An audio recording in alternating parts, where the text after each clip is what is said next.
Një shpërthim e tritol tronditi Lezhën mëngjesin e kësaj të diele.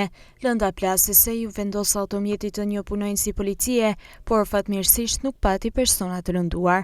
Makina tip Volkswagen Golf 5 në pronësi të agentit të krimeve në policinë e Lezhës, Gent Gjetja, ishte i parkuar në lagjen Beslidhja, në afërsi të gjimnazit të qytetit, kur ju vendos lënda plasëse. Shpërthimin ndodhi rreth orës 5:55 minuta dhe shkaktoi vetëm dëme materiale në pjesën e përparme të automjetit.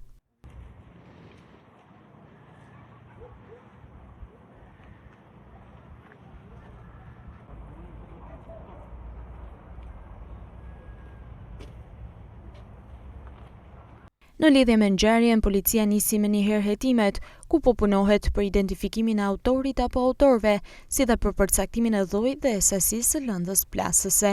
Grupi hetimor po analizon kamerat e sigurisë së bizneseve në zonë për të parë lëvizjet para dhe pas ngjarjes, çka mund të ndihmojë në zbardhjen e saj. Ndërkohë, në dëshminë e tij të dhënë për grupin hetimor, 41 vjeçari Gent Gjetja ka deklaruar se nuk ka konflikte.